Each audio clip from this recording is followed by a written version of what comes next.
Hey guys, for the last few weeks, we've been talking about families, some important families from the Bible, but our own families too.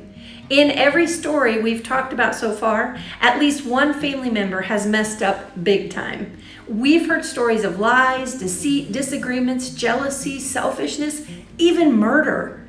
Sure, some of these stories are pretty extreme, but they're not all that different from our own family stories. In every family, there are plenty of opportunities to give and to receive forgiveness. There are so many reasons why we might need to forgive a family member, especially siblings. But in some situations, forgiveness is easier to offer than it is in others, like some of these. Would you rather forgive a sibling or a friend for eating your candy or eating your pizza? Stealing your money or stealing a friend? Maybe tripping you on purpose or tripping you by accident? Lying to you or lying about you to someone else? Would you rather forgive them for pushing you or embarrassing you? What's something that would be easy for you to forgive a family member for? What's something that would not be easy for you to forgive a family member for? We've all needed to forgive or be forgiven by a family member. No family is perfect because families are just people, and people are never perfect. In every family, people hurt each other. But when typical families hurt each other, they respond with bitterness, anger, or revenge. Atypical families hurt each other too, but instead of pursuing revenge, they pursue forgiveness. At some point, we all need to forgive or be forgiven by our families. Sometimes forgiving our family members is easy, but when a person has deeply hurt us, forgiveness can be much more difficult. Typical families let their hurts and offenses go unresolved until they result in bitterness, broken relationships, or even revenge. But atypical families know their relationships with their families are too valuable to lose. We've been saying there is no family God can't use. Your family can be used by God to do atypical things in the world. But how? So far in this series, we've met the family of Adam and Eve, the family of their descendant Abraham, and the family of Abraham's grandsons, Jacob and Esau. Today, I want to introduce you to another generation of this family, Jacob's son Joseph and his brothers. We've talked about Joseph before, so you may be familiar with some of his story, but today we're going to focus specifically on Joseph's relationship with his family. So let's get a quick overview of Joseph's story, and then we'll look more closely at the details.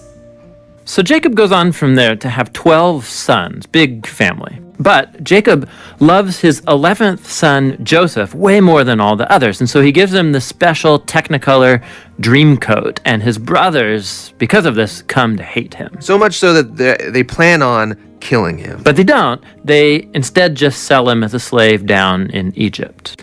Now, while in Egypt, through this crazy series of events, Joseph goes from being in a prison cell to becoming the second in command there. And so later on, the whole Middle East falls into this food shortage. And Joseph's brothers, they come down to Egypt looking for food. And then when they get there, who should they find as the ruler of the whole land? It's Joseph, that guy they sold into slavery. But he actually saves them from starving to death. And so here you have it. These are the great-grandchildren of Abraham who have done this heinous act to their brother. But God has transformed their evil into something good. And that's exactly what Joseph says here in the last paragraph of the entire book. He says, you guys planned all of this for evil, but God planned it for good, to save people's lives. Now these words, they conclude the book because they actually summarize the message of the whole story so far. Humans keep choosing evil, and we are thinking they're screwing up God's plan, but he keeps turning their evil back into good. And somehow, he's going to use this family to restore humanity back to the garden. Well, now that we have the big picture, let's pay closer attention to Joseph's relationship with his family. In Genesis 37, 1 through 10, it tells us that Jacob settled in Canaan, the land God promised to Abraham and his family. Jacob's family included several sons, but his favorite son was Joseph. Now, to show his favoritism towards Joseph, Jacob gave him a coat or a robe of many colors. At 17 years old, Joseph told his father that some of his brothers were not tending to the sheep like they were supposed to. He tattled on them. When they found out about this, Joseph's brothers hated him and were not kind to him at all. Now, Joseph shared with his brothers a dream that he had. He dreamed that he and his brothers were putting together bundles of grain, and suddenly Joseph's grain stood up and the others bowed down to his. Then Joseph had another dream that he shared with his brothers and Jacob, his father, too. This dream had the sun, moon, and 11 stars bowing to Joseph. Jacob even rebuked Joseph this time because his dream meant all of Joseph's family, including his mom and dad, would one day bow down to Joseph. Now, this made his brothers jealous. Let's think about these family dynamics. Joseph is his father's favorite, clearly, and he isn't quiet about it. Joseph decides it's a good idea to tell his brothers that someday they will all serve him. And for obvious reasons, his brothers didn't like this. Now, I'm not defending Joseph's brothers, but let's be clear.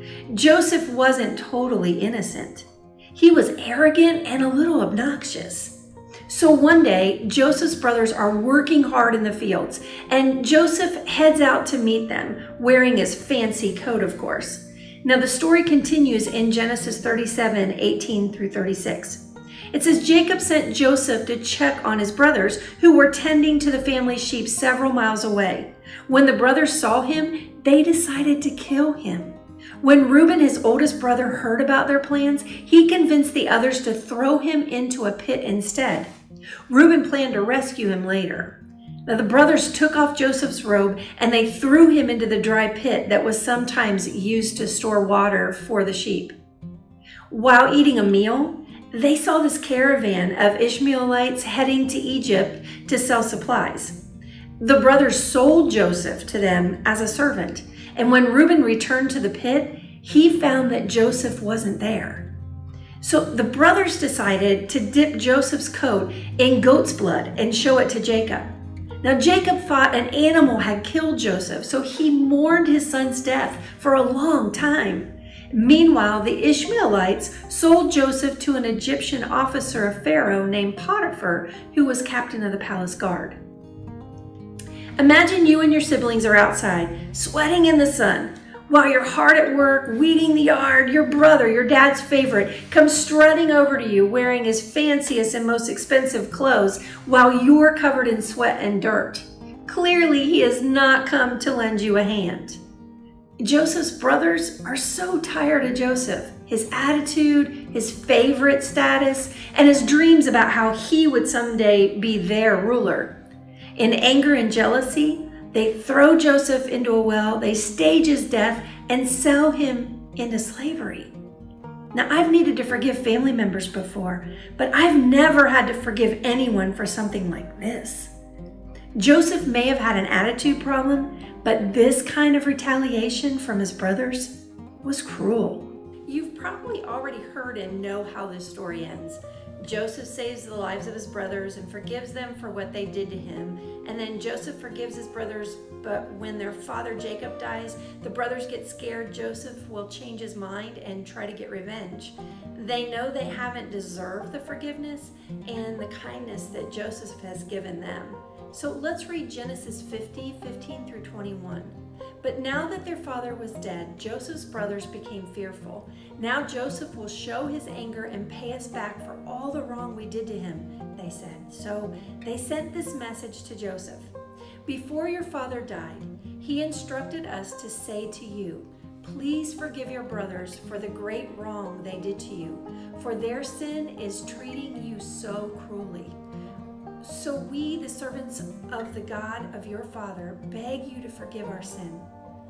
Now when Joseph received the message, he broke down and wept. Then his brothers came and threw themselves down before Joseph. Look, we are your slaves, they said. But Joseph replied, don't be afraid of me. Am I God that I can punish you? You intended to harm me, but God intended it all for good. He brought me to this position so I could save the lives of many people. No, don't be afraid. I will continue to take care of you and your children." So he reassured them by speaking kindly to them. See, Joseph had every reason to be angry at his brothers, but Joseph chose forgiveness instead of bitterness. What's one thing we can learn about forgiveness from Joseph's story? Do you think forgiveness is a one-time decision, a process, or both? Many years after Joseph forgave his brothers, Jesus preached a sermon to a group of his followers. Last week, we read part of that sermon about having tough conversations. Let's read the next part in Matthew 18:21 and 22. Then Peter came to him and asked, "Lord, how often should I forgive someone who sins against me? 7 times?" "No, not 7 times," Jesus replied, "but 70 times 7. Jesus goes on to tell a parable about a man who had been forgiven of a huge debt. It was forgiveness he didn't deserve. But when someone asked this same man to forgive them of their debt, he refused. Here was Jesus' point. God has forgiven you of so much. So give some of that forgiveness to each other. The kind of forgiveness Joseph showed his brothers isn't typical. It's hard to understand it. But that's the kind of forgiveness God has shown us through Jesus. Throughout this series, we've been saying that if you want God to use your family to do atypical things, sometimes you have to be the first person in your family to do something atypical. That's what Joseph did, and it's what Jesus teaches us to do. So when you've been hurt by someone in your family, the typical response is to get bitter or take revenge. But Joseph chose to do the atypical thing. He showed his brothers forgiveness, kindness, and compassion. Not so typical families, they forgive each other. I'd like to share with you some action steps that we can all take towards forgiveness, but first, I want to acknowledge that this conversation, it might be confusing to some of you listening to this today. You might have a family member who has hurt you so deeply or so repeatedly that the idea of forgiving them like Joseph forgave his brothers, it seems impossible. I had that situation in my family. I was abused by my dad growing up, and I was always too afraid or too scared to tell anyone. I should have told a trusted adult. See, my dad never asked me for forgiveness either, but I realized that I needed to choose to forgive him anyway. I knew Jesus wanted me to forgive my dad, and that doesn't mean that what he did was okay or right. He was wrong, but for my own sake, I needed to give forgiveness.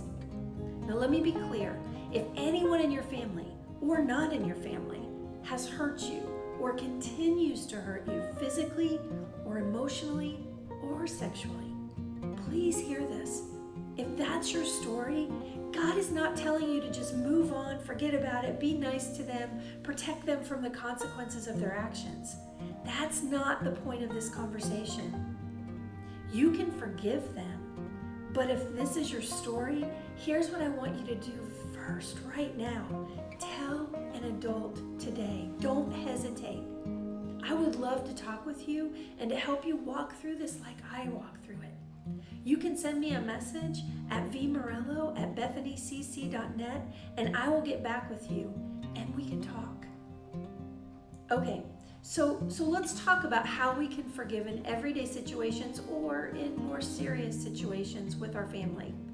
Just like forgiveness changed Joseph and his family for the better, being eager to forgive can change your family for the better too. So how do you forgive a family member when they've hurt you?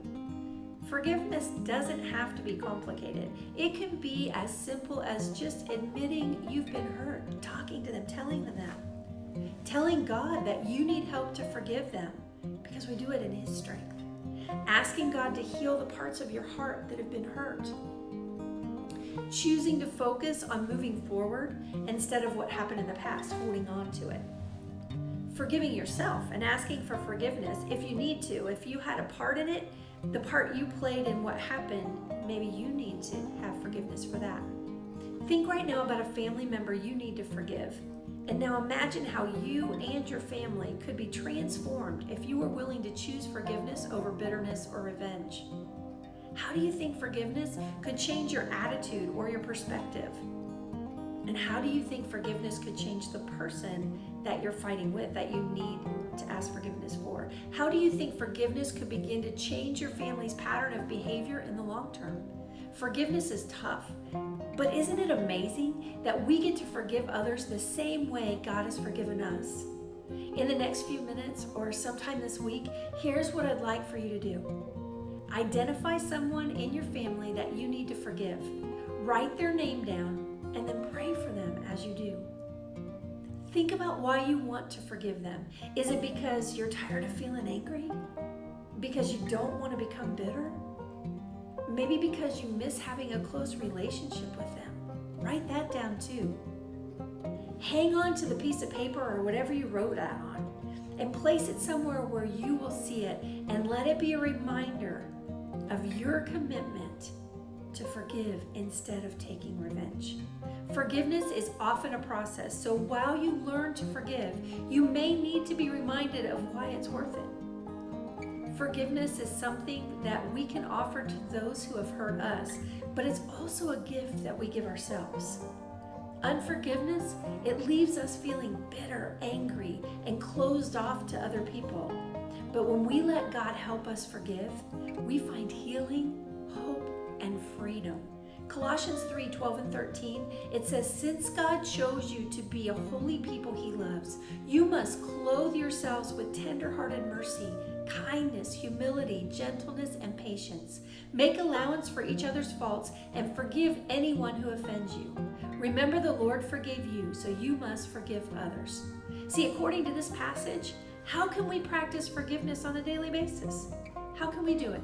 What is one thing you're going to do this week to choose forgiveness instead of revenge? Well, we've talked about a lot of difficult things in the last few weeks, and that's because our families can be pretty difficult sometimes. But our imperfect families, they aren't hopeless. Like Adam and Eve, not so typical families can be used by God. Like Abraham and Lot, not so typical families pray for each other. And like Jacob and Esau, not so typical families have tough conversations. And like Joseph and his brothers, not so typical families forgive each other. Remember, it's not your job to fix your family, but if you want to see your family be used by God to do atypical things, to do great things in the world, you have a role to play. Pray for your family. Have tough conversations with your family and forgive your family. When it comes to your family, don't be typical. Let's pray. Father, we thank you so much that you give us the gift of families and that you allow us to have relationships with our moms, our dads, our brothers, sisters, grandma, grandpas, all the people that make up our family. And God, I pray that today, if there be anyone that we need to give forgiveness to, that you would help us. You would help us to think of those people, and that you would, God, give us the grace and the strength and the courage to forgive them. God, would you help to heal our hearts and heal the hearts of those that we've hurt, that maybe, God, we need their forgiveness. So God, I pray that you would work in the lives of each one of us, that we would choose to forgive like you forgave us. Thank you, Jesus, that you give us new life. And God, I pray if there's anyone that's listening to this today that needs to know your forgiveness, that needs to know you, Jesus, that they wouldn't wait or hesitate, that they would talk to someone, that they would reach out, and that they would ask the questions about how to have a relationship with you. So God, I pray that you would continue to use our families and that we can take first steps in being atypical families for you. We love you, Jesus, and we ask all this in your name. Amen. Have a great week.